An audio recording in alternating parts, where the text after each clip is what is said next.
This is Unpivot, the show for Excel and Power BI fans and anyone who loves chatting about data. I'm Wyn Hopkins. I'm Mark Proctor.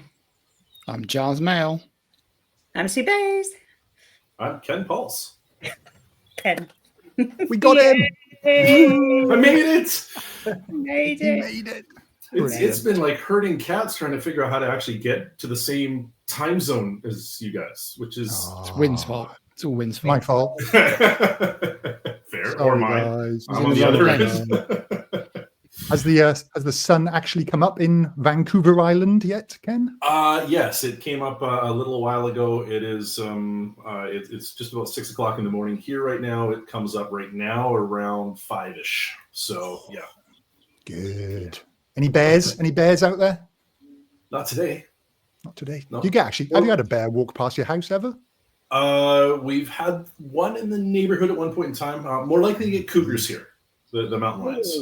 Those guys are, I mean, you never see them, or if you do, it's too late. But they wander through because we have a lot of deer in our neighborhood, and so cougars like deer. They're tasty apparently, and so they'll come through. But yeah, my daughter, when they were going to school in elementary school, there was at least once a year they'd get a cougar warning. All the kids have to stay inside at recess and can't go outside because you know what cougars love beyond deer is high-pitched things like children and small dogs.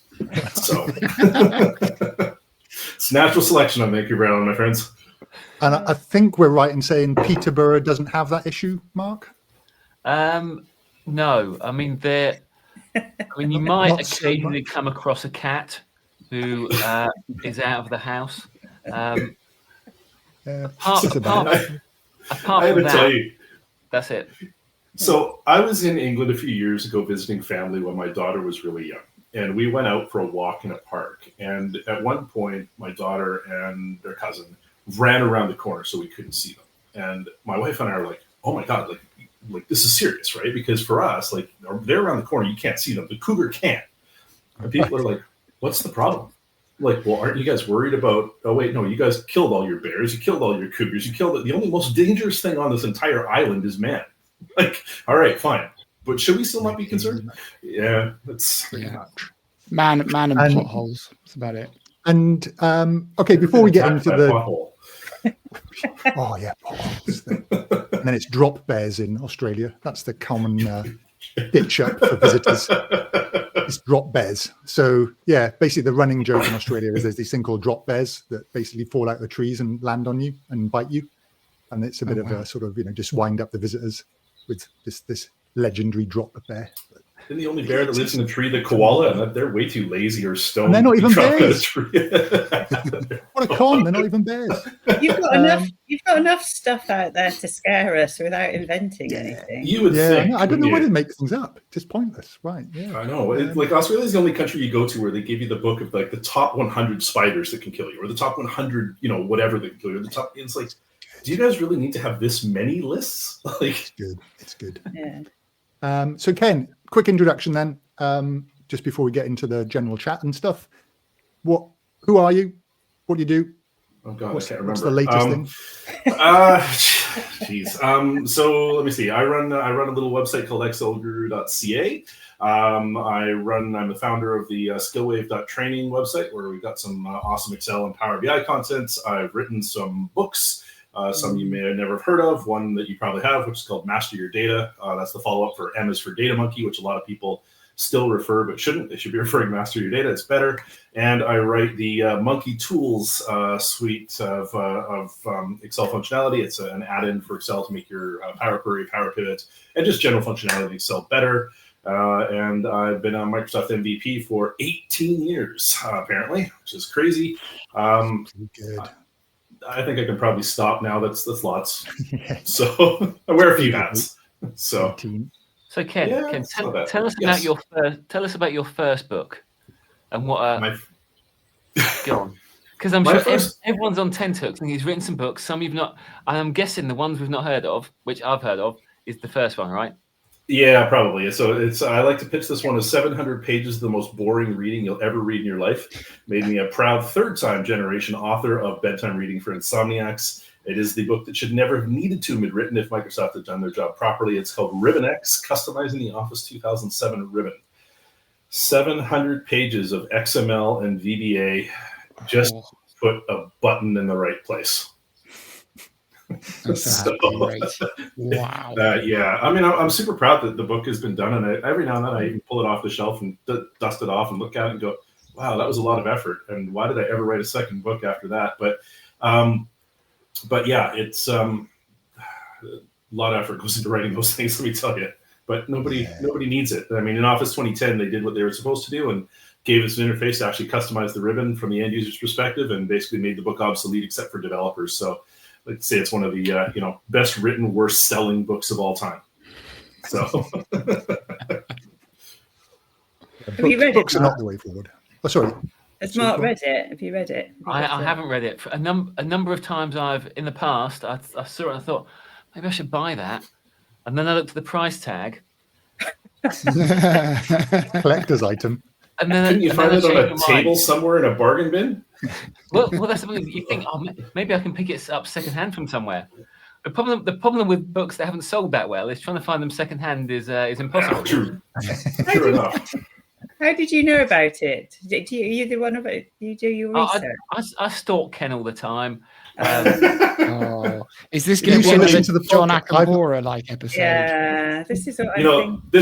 I can guarantee you though, there's one person on here that won't have read it, and that'd be Wyn, because Wyn would just ask ChatGPT.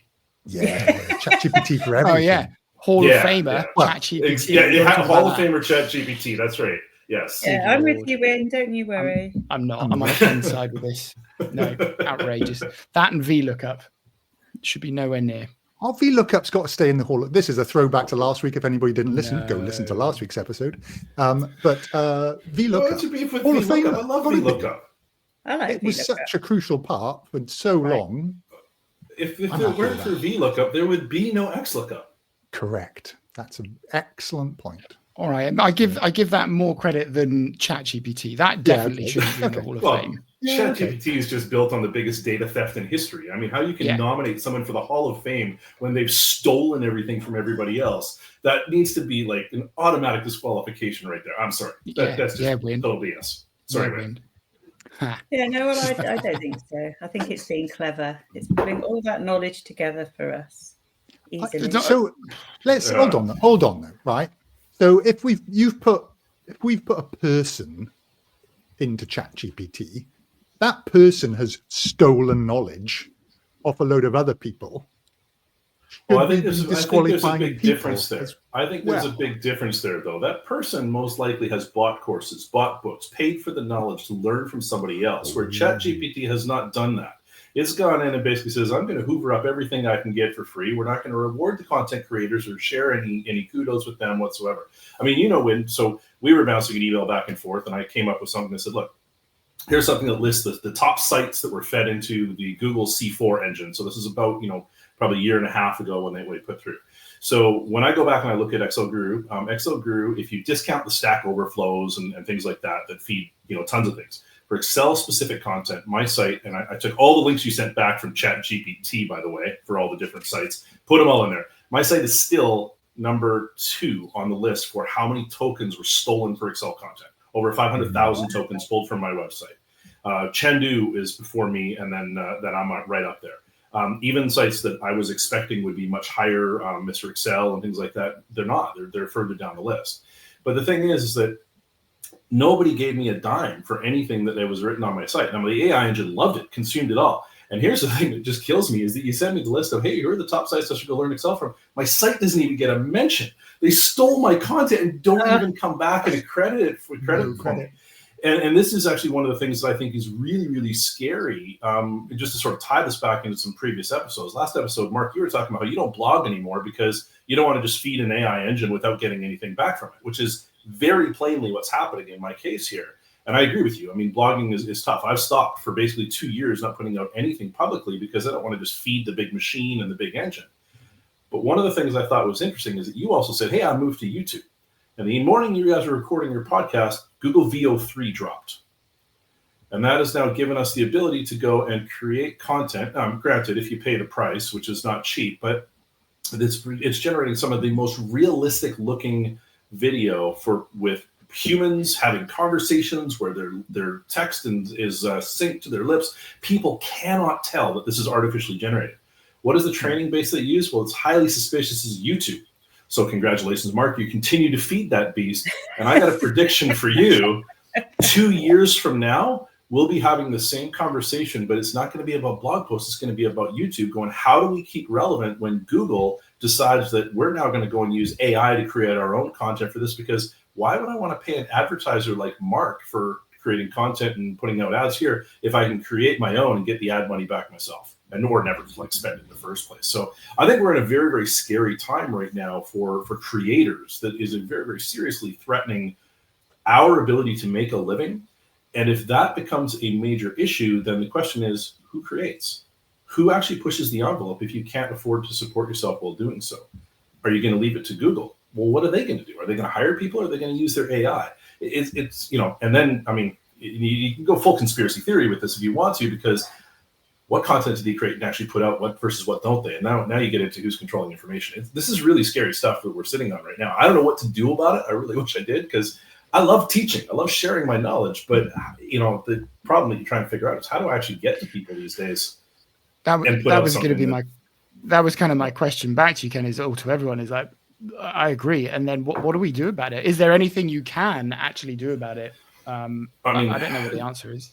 I mean, for me, all of my new content is going behind a paywall. But this also leads into a whole other problem, is how do I get people to discover me if I'm not putting out content? But yet when I put out content, the engine just sucks it up and then doesn't give me credit for it anyway. So is that even helping? So, you're starting to wonder, like, what's going to happen to the good old internet of right? I mean, and I don't think Google is here to do us any favors. I mean, I know they used to have a motto that was "do no evil." I'm pretty sure they just silently struck the no from that. And really don't care anymore, like most of the big tech companies today, Microsoft included, that are, profits before people.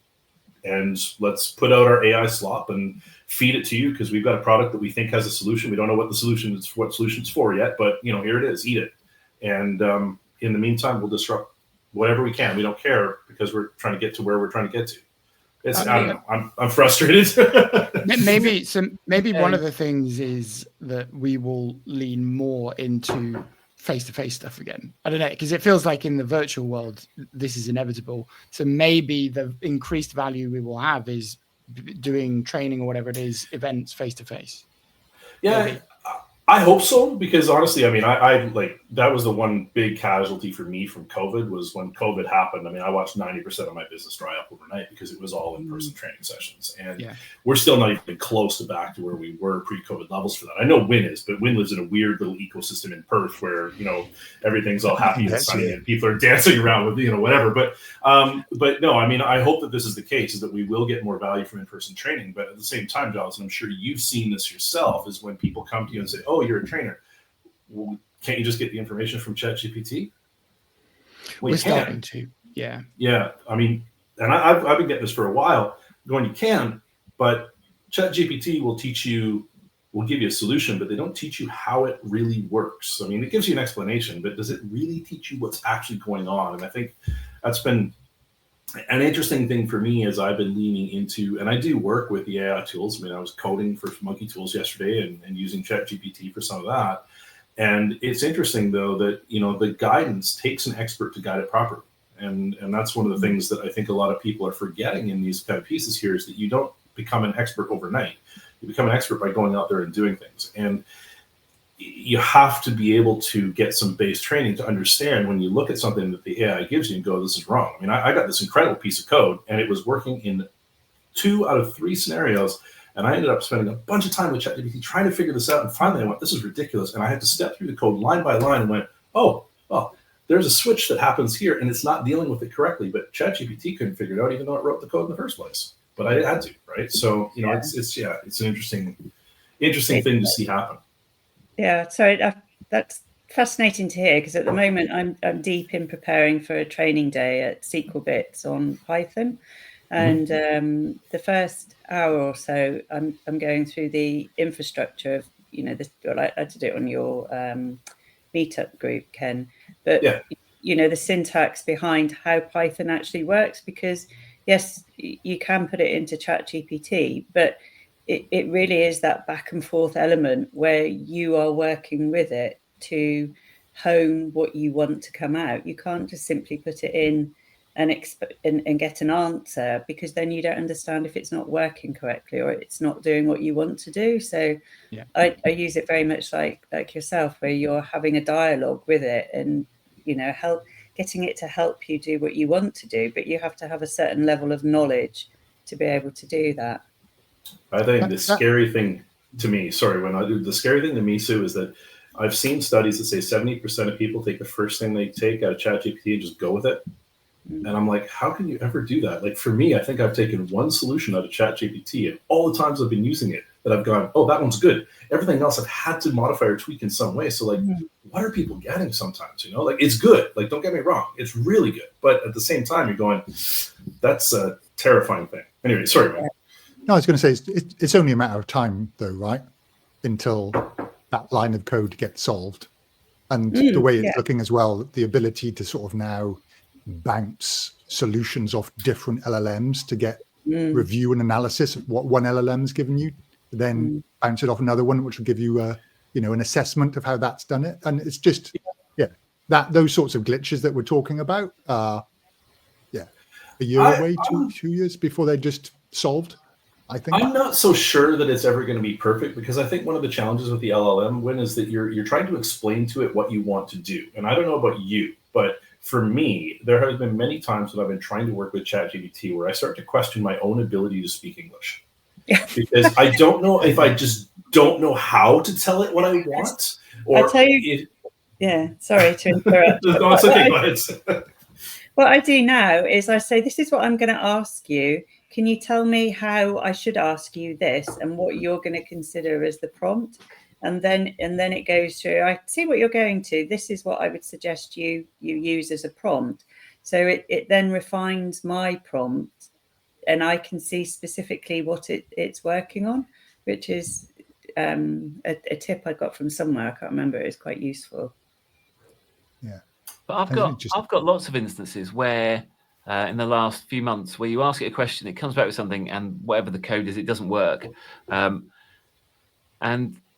Or things where you ask it a question and says, no, that can't be done. And then you go and solve it anyway in a different way. So it's kind of like, so does that mean that I'm the only person that now knows this knowledge? I haven't corrected ChatGPT that actually there is a way to do this. So does that mean that I now hold this knowledge, and therefore I should almost treat it like gold in the fact that I can, because it means that, or do I have a responsibility to the world to go to ChatGPT and go, actually, you can do it, and this is how. I mean, do you have a responsibility of the world to give up your hard-earned knowledge for free, for no appreciation, no monetary reward, and no thank you ever, and nobody knowing that it was you? No, you don't, man. That's not on you at all. That's my opinion. I'm sorry. I mean, but I feel like you and Oz must have some brilliant conversations. Have you two had a chat about the future of AI and data and security? You've never been in a room when Oz and I get into a debate. Like, we seriously, do you ever get the TV shows with Wile E. Coyote and Sam the Sheepdog? Yeah. So you know how they go to battle all day long, and at the end of the day, they clock out and they shake hands, see you tomorrow, and away you go. Yeah. That's me and Oz when we get into a debate. Like, things get heated, man. Like, we have really, really deep conversations. People pulling us apart, thinking we're going to kill each other. And then as soon as we're like, okay, we should move on to another topic, it's like, yeah, okay. And away we go. And I love that about Oz, and I know Oz loves that about me. He's like, I can debate with you. And I'm like, I know. Even though, like, most of the time I'm sure he's coming from completely the wrong angle. And I'd say that if he was here. But no, not most of the time. There are times, right? I love chatting with him. He's so much fun. But if you ever get us in the same room, Giles, and you can try and inspire us to have a conversation, you'll see exactly what I mean. It's challenge it can accepted. Be passionate. Right, I've got side questions. I've got a question for Giles, question for Sue. So, Giles, how was Baby Metal? Baby Metal was great. Backstory, Ken, I don't know if you saw, Deb Ashby and I went to a Japanese heavy metal concert at the O2. Fantastic. Makes no sense. Shouldn't exist, shouldn't work, but it does. Loved it. I'm sure it probably works for the Japanese. Worked for us as well. So 3 tiny Japanese ladies, very choreographed dancing, high-pitched voices, and then heavy metal. Whoa, with this screaming in the background. Loved it. Absolutely loved it. Okay. And then my question for Sue was, are you running an ultra marathon tomorrow? Oh, yes. Oh, here she goes. Here she goes. Running alert. I've started it off. It's Dartmoor Discovery DD, which is like an iconic one in my area. So it's 32.8 miles, 4,000 feet of elevation, and what time's that start tomorrow? 9:30 tomorrow, and I get a walk with friends in the morning. We walk our dogs, and one of the guys is a surfer. And he was just beside himself this morning. He said, "Have you seen the weather? Have you seen the weather? We've got unusual, horrific winds and stuff like that." And he said, "But don't worry, we're exposed because Dartmoor is moors. It's on the moors." But it's Neil, who's my running friend, and he runs the running club that I run with. It's his 500th marathon, and it's his birthday. And there's another lady, she's run over 500 marathons, and it's her 100th ultra, and so it's there's just it's just sort of like 5 hours of running or something like that, is it? Well, last year I did it in 6 hours 10. So this year I'm hoping for sub 6, but I'm running with sit for 6 hours. Yeah, another one of my friends it's his first time doing it, so. But he usually beats me on speed stuff. So I'm really looking forward to it, because once we get past 13, she's going to die. This is where Sue and I are different, though, because I did my marathons and ultras and stuff. And then I just felt like I'd tick the box. It's like, all right, running, done. Let's move on to eating for 2025. Yeah, I got the other side, right? My watch says, "Hey, you've been sitting for 6 hours. You need to get up now." It's all about building up. It's building up to it. You sort of, yeah. So did you see that there was a Canadian woman that won an ultra marathon, and she was actually like nursing while she was doing this? Like every time she'd run into one of the pit stops, she's nursing the child, and I'm like, that is next level, man. Wow. Unbelievable. I think it's like everything in life, whatever your passion is, whether it's data, running, music, swimming, whatever it is, there is always someone that is ahead of you who you aspire to be like, and there is always someone who is looking at you and aspires to be like you. And it's just about being the best that you can be, and supporting those that are on the way up, and being inspired by those that you wish to be like. But there's a lady called Jeannie Rice. I think it's Jeannie Rice is her name, and she's 79, and she runs sub 4 hour marathons. She's absolutely phenomenal. God. That all sounds great, but Ken, does anybody have more MVP awards than you? Yeah. Oh yeah, absolutely. How many people? John Peltier, Jan Karl, Bill Jelen is up there. Deborah Dalglish. There's definitely a few. I'm trying to think who else we have. Let's see. Now you put me on the spot. Now I'm going to get in trouble because I forgot somebody, right? There's a few. I'm up in the top 10, I would say. Like from the Excel side, right? When you get outside of Excel, I don't know, because there are obviously a lot of other categories, but. I'm certainly don't matter. That's fine. Have been there a long time. What about how long's Hal Hollister? Oh, Hostetler. Yeah, no, Hal's been around for much longer. Yes, absolutely. Like 25 years or something crazy, isn't it? Yeah. So, but he shows up for every single one of them, and he's always happy to be there. Still at the MVP summit. Absolutely. Well, he lives in Arizona, so he's. I mean, it's not super far away, but it's still an effort. I mean, and I don't think that we can knock that, right? I mean, because especially, as we get older, flying takes more out of you every year, it seems. So, I mean, I gotta, kudos to that guy. He is always there and always engaged, and it's amazing. Yeah. But no, definitely not the top yet, man. Okay, so you've still got people that you have to Sue's very motivational thing. You've got people that you look up to, and they've got more. No. Not anymore. It's funny. I feel very at home in the program, and I mean, oh geez, I had to be really careful because I don't want to get myself named as the arrogant MVP by any stretch of the imagination. Because I don't worry about that. Way. No. Well, but you've got your tagline is humble, even if you're not, right?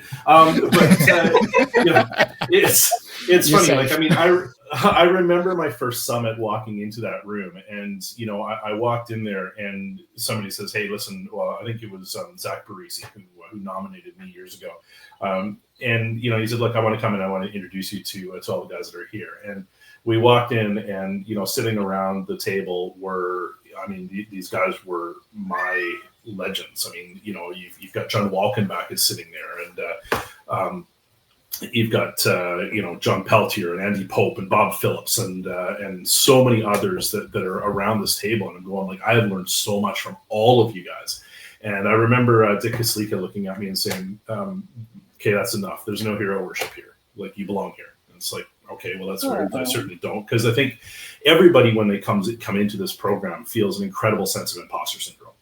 And there are days, oh, good Lord, I had Laura Szepesi just do a meetup for me yesterday on charting, and I feel like an imposter with Excel after watching that. I mean, and I'm going like, this isn't, I'm sure I've been using Excel long before she started. And I'm like, wow, this is just, it's amazing. But it's so, it's so interesting to see, with these kind of things. But, for me, like I say, when I walk into that room, I mean, the people are, I mean, I look up to the skills of every single person that are there.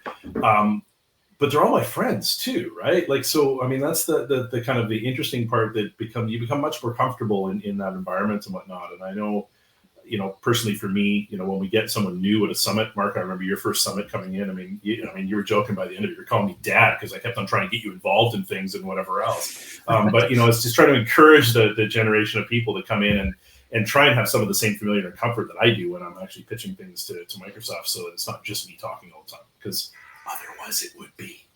So, yeah, I think there's a natural sort of, when you're in a big room of people that, you do admire and stuff, there is that thing of, have I got anything of value to say? And there's Microsoft people there as well. And there's a little hurdle to get over. And some people are just much more nervous than others and quieter about it as well. Oh, absolutely. But it's, yeah.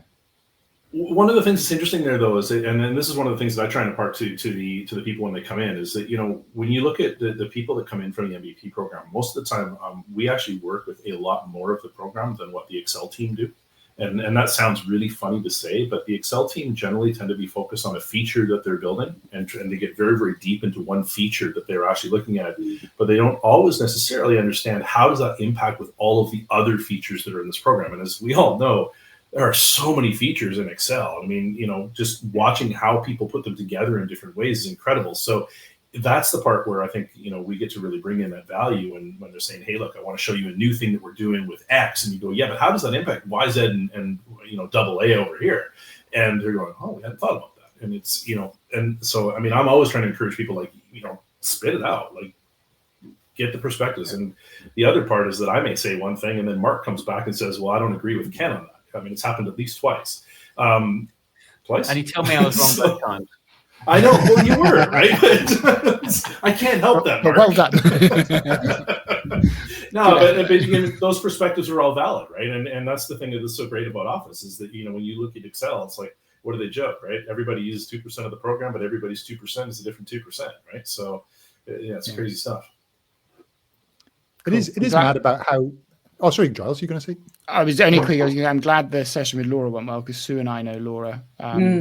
So, yeah, I know she's been doing some awesome stuff on DataViz. Sounds like it went really well. It went really well. I'm going to say this on camera now, and hopefully Laura hears this, but it's one of those sessions where you just sat back, and I have to say, like, a lot of time when you're watching a technical presentation, it's interesting, you're following along with it or whatever else, but if I could sum that session up in one word, and it sounds kind of funny, but it was joyful. Like, you're watching it, and just the colors that she uses to exhibit the messages that she does, and the ways that she puts her charts out with that was an absolute masterclass in visualization. Absolutely fantastic stuff. And I'm just sitting back, and I was smiling the whole time. I'm like, this is amazing. Like, I'm in awe, right? And yeah, very cool stuff. So no, it went really, really well. I was really pleased, and sent her an email afterwards and said, like, you killed it. This is great. So yeah. She's very passionate about what she does, isn't she? And very, and it comes through. Yeah. I'll have to put a link to that session in the show notes. Make sure I remind you. Yeah, absolutely. That'd be cool. And yeah, I was just going to jump in with the sort of, you know, things evolving, and Sue sort of raised this topic sort of outside before this meeting about the pace of change?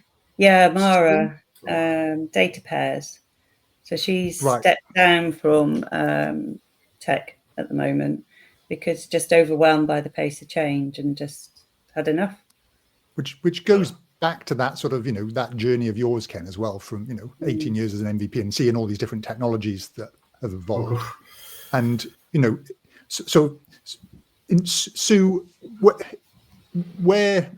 how do you handle it? How do you handle how quickly things are changing? And the answer might be, I don't, or, you know. Honestly, some days better than others. So some days I'm excited by what's happening and I'm on it, and I'm, you know, excited to learn new things. Other days you just think, oh, just give me a break. I just want to be able to do what I do without, why is it changed again? And so, you know, if I'm perfectly honest, some days better than other days. But that's why I think it's good. And you've mentioned this as well, Wyn, is to have those breaks, you know, just to walk away, go for a run, go for a walk, stroke the cat, take the dog for a walk, just do something just to walk away from it.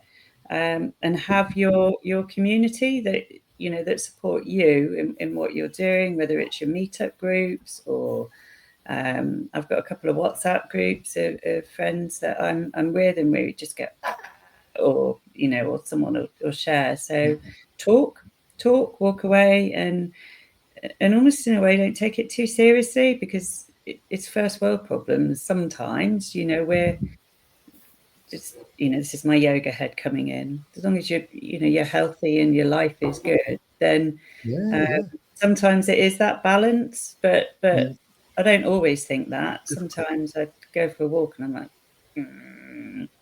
when it won't work for me. Giles or Mark, do you want to? I can go. I think there's the realization that you don't have to keep up with change, and change isn't always a good thing. You know, there's, I don't know, 7 billion people on the planet, and less than 0.01% of those are using Power Query in any way whatsoever. So it's kind of like you can keep up with the pace of change, but equally there are so many people who don't need the new change. They need the stuff that already exists. So, and if we're constantly chasing change and this is new, what that actually does is it almost takes whatever you're trying to achieve and it just waters it down to the point that you're then scattergunning all over the place. So I think it's okay to say, you know what, if this change doesn't help the people that I'm trying to help, then I'm just going to park it and ignore it. You know, there's lots of principles you might have. Like people approach me about, you know, will you promote my product on your YouTube channel? And my response is always, well, your product isn't. My general principle is it's got to be native, or it's got to be free. As soon as it's a paid product that somebody has to get, then I'm not really helping the people that I'm trying to help, because it means they can't get it without potentially going through IT admins and a whole load of other stuff. So I think it's okay to be like, I'm just going to park that. It doesn't help the people that I'm trying to help. I understand what it is. I understand roughly how it works. I understand the principles behind it, and I've decided it's not relevant. So therefore, I think change in that regard, it's okay to go, it's just not, I just don't need it. There's other things that change, like, well, this does actually change what we do and how we approach things, and therefore that small percentage of people who I'm trying to help, then that you then take that into what you do and you change and adapt. But the majority is things that haven't yet proved themselves as achieving that point, as being an overall kind of framework as to how it can help people. I saw today on LinkedIn, someone said, you know, there was a post about Google Sheets is better than this, and Google Sheets is better than that, or better for this and better for that, and better for those things. And I'm like, but I'm not just going to copy and paste my stuff into Google Sheets just so I can then use one feature and then copy and paste it back, right? That's just ridiculous. So you've got to kind of look at the entire architecture and the entire framework of what you're trying to look into. And if things don't fit into that, then it's just noise. So so I think it's okay not to follow change. You need to understand what it is and then decide if you need to ignore it or not. Just to add to that, I guess, so I think like in terms of Excel change, it goes back to what you were saying as well, Ken. Like I do feel a constant sense of pressure to try and keep up, especially with an MVP tag on. And also I try to be realistic that it's not possible. Like even when you talk to the Dim Earlys and the Michael Jarmans, like these guys have got gaps. They won't know Python and Power Query and VBA and everything. Like nobody is across everything. That's why I liked your everybody knows 2%, but it's a different 2%. Ken, that's great. But I do genuinely feel a lot of pressure to be 3 steps ahead of where I am, which maybe that's a good thing, but sometimes to Sue's point, you do need to kind of go, all right, just give myself a little bit of a break. The difference is Sue will go, I'll do a marathon as a break, and at the moment I'll just be like, let's put Netflix on and get an ice cream and chill. I'm with you, Giles. Yeah, it's way more fun. Yeah. I'll just jump in before you can. So interesting. I had a couple of conversations the last few days with a couple of people off our team. We're doing like annual review type stuff, and like one of the people, or a few people, are just well into the new MCPs, LLMs, AI stuff. They got sort of data science backgrounds and stuff like this, and they're showcasing some of this in our weekly meetings and things. And other people on the team feeling a bit like, oh my God, I'm so left behind. I'm not following, and I'm one of those, right? I'm going, oh my God, this is just, how are these guys picking, and girls, guys in the sort of sense. How are they picking all this up so quick and all this sort of stuff? And somebody else was saying that in one of the chats. And then I said to them, but do you realize like last year you learned how to do this entire other system, which isn't like shiny, but is important and makes a lot of money for the business. You learned Power Apps, Power Automate, and a bunch of other things. And they went, oh yeah, I did do quite a lot, didn't I? But because they weren't doing the new shiny stuff that's being posted about everywhere, they felt like they were falling behind and missing out. And that was a bit of an eye-opener for me as well, going, you just got to be better at what you do all the time. And if you were better than you were last year, then you're making improvements, and you can't. That's it. That's the assessment. There's loads. You can't keep up. You cannot keep up with everything. It's funny. I think back to, when I first joined the MVP program again, and part of what led me into working with Excel, even looking back further, was web was becoming a thing, right? Like, this is, you remember, I've been doing this for a long time. So, we're talking back in 2000, we're in the .com era and whatnot, and you start seeing, Web 2.0 coming out with a lot of websites and different things. And I said, I don't ever want to be a web developer, because in order to get started, you got to know 5 languages before you can even get started with it. You got to know your HTML, you got to know a bunch of scripting languages and PHP and whatever. And I said, no, forget it. You know what? I'm going to stick with Excel, because in Excel, I've got, well, as it turns out, 2 languages to work with.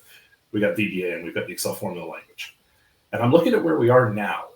Going, okay, and we got DAX, and we got Power Query, and we got Python, and we got regex, and we got there's so many different things. And I'm like, oh my God. I've learned a lot in the last 18 years, but there are definitely parts, like I have never, ever felt like I have an incredible formula game compared to some of my colleagues. I'm perfectly adept at doing things, but when we start getting into lambdas and whatever else, Giles, I know you said before, trying to keep your head around the lambda game, like I feel there's another level of something that has to happen, because I need to be able to visually see something in a grid to conceptualize how it works. So when I'm trying to work through I need to go watch, Mark, you just did a video on scan. I need to go watch that. But, to sort of understand how these things go, I like to be able to step through them. I code in 7 languages today, right? And, not well. I code very well in 2, but, the other one's okay, right? But you sort of look at it and you go, like, how do you keep up with all these things as they're changing and as new parts come in? And I think, as you said, like, the answer is you don't need to.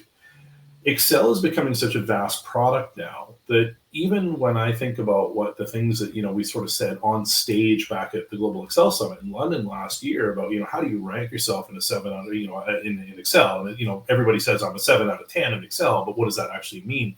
Well, the reality is today that you can't possibly be a 7 out of 10 across all of Excel. It's impossible. But you can have a very good foundational set of knowledge in formulas, and or charting and or VBA and or Python and or regex and a lot of what makes you an expert or what makes you very good at these things depends on what is your job role, and do you have good tool sets and good command of those tooling to be able to fulfill your job role. When new things come out, does it impact me and does it help me? That's the biggest question we need to be looking at. And if it doesn't, if you look at it and go, I don't see how that's going to apply to actually make my life any easier, then maybe it's actually not worth learning. Maybe it's not built for you, because there's a lot of things in Excel, I can tell you right now, they were definitely not built for me. And some of them I question why the heck they were built in the first place, but I'd rather they put money elsewhere. But still, I think it's tough. So trying to keep up is hard. I think for me, the biggest way that I try and keep up and try and keep motivated as I'm doing so comes back to my village. It's about talking to people like you guys and getting some assurance that I'm in the right place or I'm not in the right place. When you start looking at something, you start getting FOMO. It's like, maybe I should dive into that and look at it a little bit more. If there's other ones you like and go, I have no idea how I'd ever apply that in my own world, then you discount it and whatever and go, hey, you know what? At least I got to phone a friend for when I need it. So, and that's the helpful part. So I think there's the piece around. There's the piece around. It's possible to go in terms of learning and keeping up. It's possible to go. You can go deep or you can go wide in terms of learning. And sometimes if you're the kind of person that goes deep, like you have a deep understanding of something, it's then difficult to understand the fact that there's other people who. So we're part of this MVP email group, and people will email, why doesn't this work? Why doesn't that work? And you respond with an answer, and you're like, these are other people who are MVPs, and they don't understand this niche piece, which you learn this knowledge at some point, and then it's just almost becomes that's just assumed knowledge. Everyone must know this now because I know it, and it's possible that you forget how much of a expert knowledge that you have in specific areas. And you almost think, everyone else must know this, so now I've got to keep up with the next thing and the next thing. And every time you're like, I've only just learned this about M code. I've only just learned this about this. I feel like an idiot because I didn't know this before and other people did. But actually, the amount of knowledge that you're accumulating is huge. It's just the fact that, much like the 2%, we're all accumulating different bits of knowledge. But if you compare yourself to others, you end up you can't be an expert in everything, but you look at someone, you think they're an expert, I need to be as good as them. They're an expert, I need to be as good as them. They're an expert, I need to be as good as them. You can't be as good as 10 experts. But there's almost this pressure that you feel as if you have to be. It's funny though. 2 weeks ago, Mark, I sent an email into our private distribution list going, I've got a student that's asked me this question. Am I insane? Because I can't figure this out. This makes no sense to me. Within 5 minutes, I got 3 answers back from MVPs, you, Jeremy Early, Owen Price, going, Ken, that's an array of arrays problem. It's like, okay, well, now don't I feel like a chump because I should have known that, right? But I like it. And then what happens in that? Then there's a follow-up from Mark going, here's a custom Lambda I wrote to solve your problem, Ken. You just need to copy this into your work. I'm like, jeez. All right, whatever. Tap it. I'm out. But listen, do you want to talk about Power Query? Because I'm good at that. Right?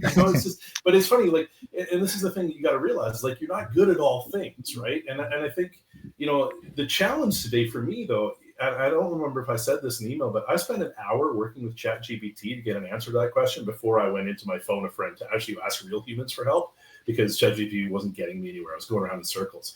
And it was interesting once you find that that army of people who really know what they're doing, how quickly you actually got an answer that made sense and whatnot, which restores my faith that maybe I can speak English, which was helpful. But I don't know. It's interesting. And I think it kind of goes back to underscoring that the connections that you can make with people and getting that network of colleagues, of real humans that can actually bounce things off becomes so important. And I think is going to become more important. So Giles, circling all the way back to your point about I hope people start taking in-person training courses to make those connections with instructors that will engage with them after the fact, because that's an important part of the follow-up in those components too. And I thought it might be worth pointing out, Wyn, I've been doing some dialogue with one of your guys, Luke Phillips, who, when you think about how good the next generation of people are, I think Luke is just across dynamic arrays, lambdas. Luke has built an entire crazy self-built lambda that solves an entire part of financial modeling in one cell. It's crazy. Almost nobody would be able to do it. But these guys coming through next, again, colloquially guys, they're coming into Excel in the dynamic array engine environment. They've never known anything else.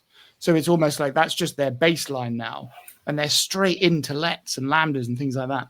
So it's crazy how skilled the next generation are going to be as well. And he had the assumption that I would just totally understand what he was talking about as well. He goes, aren't you an Excel MVP? You're an Excel, these are his words. You're an Excel MVP, right? And I was like, yeah, but I just don't know what the hell you're talking about. What? It's the day when the son realizes dad has been BSing him his whole life. But yeah, I tend to use Power BI more these days. Yeah.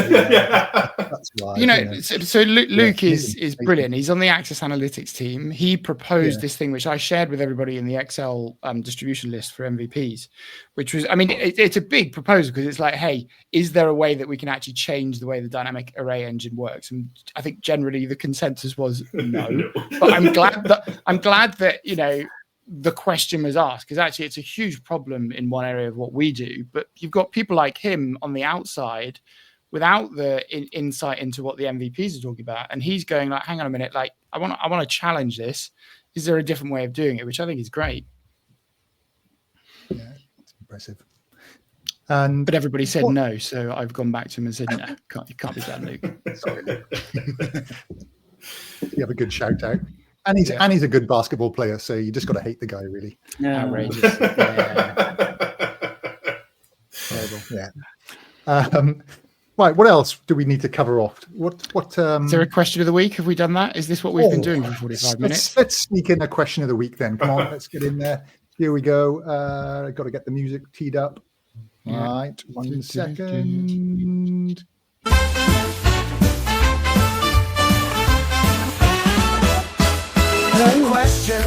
It's the question of the moment. He's gone that one. It's the question of the moment.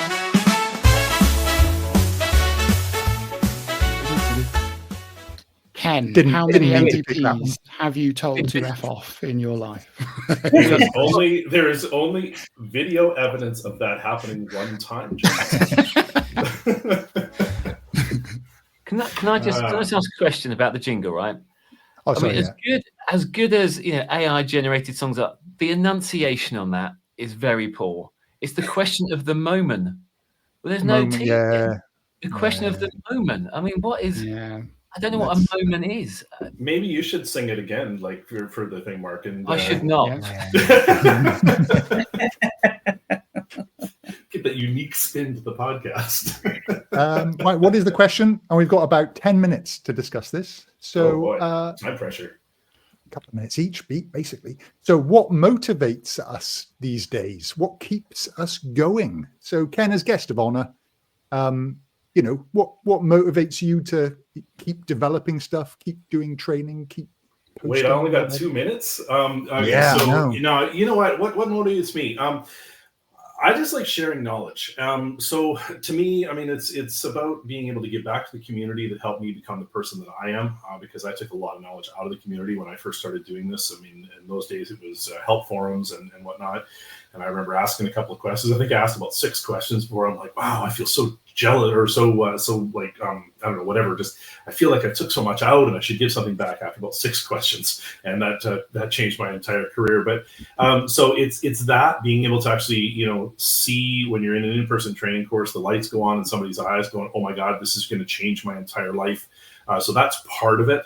The second part is being able to interact with my friends and colleagues. I will say that when you look at data people are the only true people that truly get me and really understand who I am and what I do. And for me, going to a conference or going to an MVP summit and whatnot, I love talking to the people that are out there. But Giles, I'm sure you remember when I came to GES, we went out to dinner the first night before the conference started. And I can't tell you how important that event was to me, because I had been working in my own office in isolation for a long time and was getting pretty jaded with a lot of the stuff that was going on around AI. And just the ability to be able to sit down and talk to you and Laura and Chandeep and whatnot, and share war stories and feel like you can actually get some of that mojo back was really, really important. So the human connection of being able to share that knowledge and being able to commiserate with people that are in the same space as you, whether you've met them before or not. And that's actually one of the things that's really cool about this community, is that I know all of you, even if I've never met you in person, but when you get in there, it's just like, I don't know, it's like you've known everybody for years and years. I mean, maybe we have online, I guess, in some ways, but yeah, really, really kind of cool stuff there. So yeah, it's really about the people. It's about the community. It's about being able to give back something that I've taken out from other people, and in that process, learn from them as well. So those are things that keep me going and whatnot. Jeez, good answer, Ken. Within 2 minutes. Setting a good standard. So Sue, have you got anything to add on top of that? I like solving puzzles. So you guys are doing all my checklists. These are my checklists. I like solving puzzles, and I like cleaning things. So I like it when I get really messy data and I can solve it and put it in a way. And then I like improving things. So when people have processes and it's taken forever, I like to be able to make things quick and simple and easy. And I suppose a great sense of pride when you can stop people. I think you mention it frequently, Mark. You can stop people doing unnecessary, boring stuff repetitively.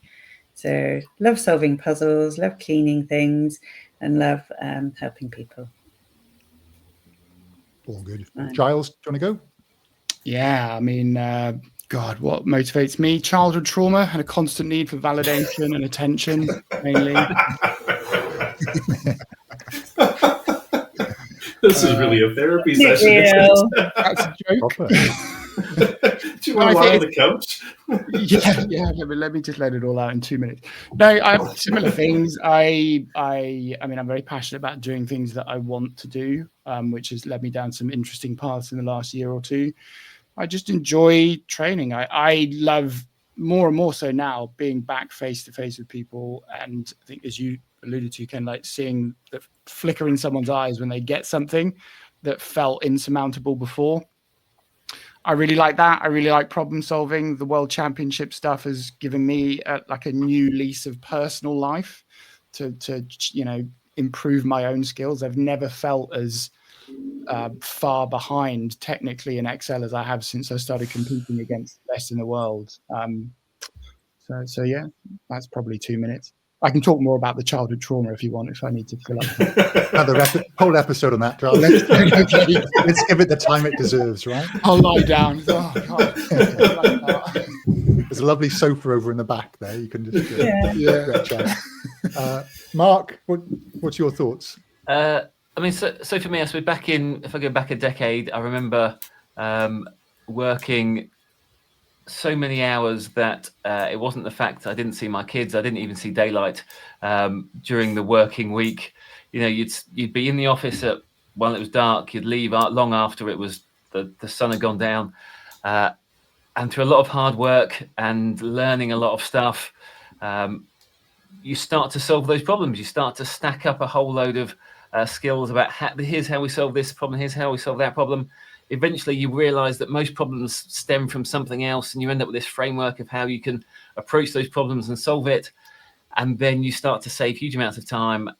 And at that point you look around and you're like, hey, you've got the problem I had. I know how to solve that. You've got the problem I had. And you've got to find other people all over the world who've been like, yeah, I spend way too much time in the office. I don't spend enough time seeing my kids. And it's like, I already know how to solve those problems. So my motivation is I want to help those people to solve those problems. It's the fact that they don't have to go through all that pain. They don't have to, but it's, how do you reach those people and find those people is the challenge. And how do you, even the number of, in finance especially, it's almost like a badge of honor. I work till 11 o'clock because it's month end. Look at me, aren't I a hero? And you're like, yeah, if you could have finished at 3:15. I mean, you wouldn't have done because you'd have to have hung around till 5 at least. But equally, you could have done that thing in 15 seconds rather than 8 hours.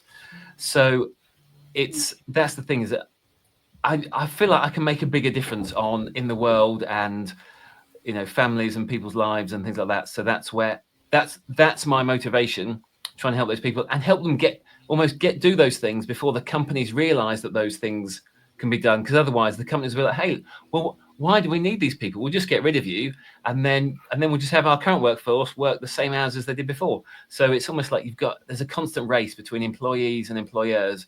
I'm trying to help employees get their skills up so they can go home on time, spend more time with the kids. Awesome.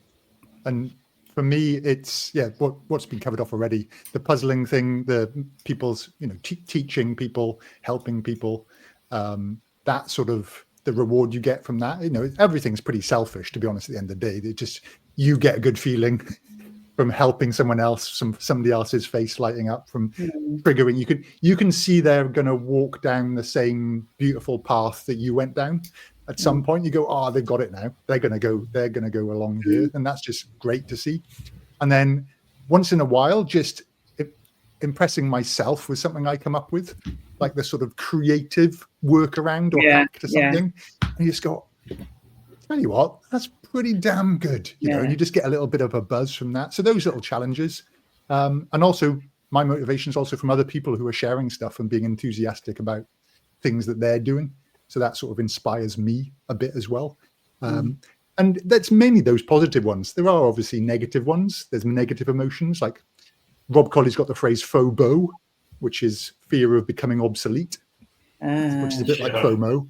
So, there's that sort of thing, which is a little bit of a fear. And then sort of exercise and stuff like that, motivation comes from a bit of fear of what happens if you don't, rather than the enjoyment of if you do. That's my side of it. Yeah, you don't want to be in that place for the motivation, though, right? That's it doesn't. It's weak. It's a weak motivation. Well, right? And it's not sustaining. It beats you up and sucks your energy about the end. You don't want that.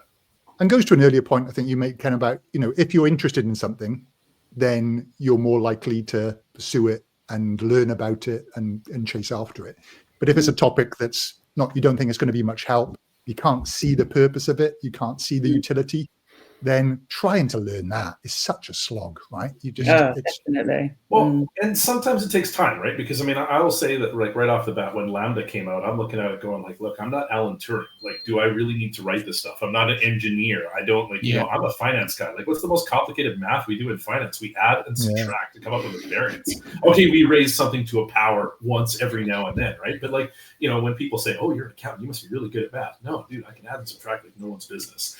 But, so you're going to go like, do I really need to write a Lambda for that? Now, I will say that, as time has progressed and based on the works of others in my area, I've been able to see where some of those things are now starting to make some sense and starting to go, oh, okay, now I start to get it. But I would never have got there on my own. And that's, again, we go back to the village, the community that helps build these things. And I don't even know that I would have had the wherewithal to prompt ChatGPT for something like that. It's being able to see it from, the Marks and the Giles and the Dims and the Craig Hatmakers, and to go, wow, the potential is huge. And you need those pioneers to help you get along that path too, right? So. Awesome. I do want to keep chatting, but we all have to go. So I think we're going to have to wrap it up and say thank you very much, Ken. Really appreciate it. Thanks for having me. Thanks for staying up so late, Wyn. I know you turn into a pumpkin pretty shortly. So I know. Have your wine now. Go and have a nice Thank glass you, Sue. of wine. Now I'm going to go and have my glass of red. So that'll be me. And all good, everybody? Sorry, Sue, what were you saying? I was going to say, Wyn, have your glass of wine. Ken, go and have your cereal. Another coffee, Another coffee. Exactly. That's what motivates us. Yeah. All right. Thank you, everybody. Really appreciate it. Thanks, Ken. Thanks for having me, guys. Appreciate it.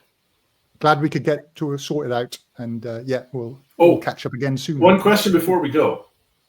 Giles, how does it feel to have been able to actually have a full hour-long conversation with 18 times MVP and legend? Oh, flipping brilliant, Ken. Well done, bud.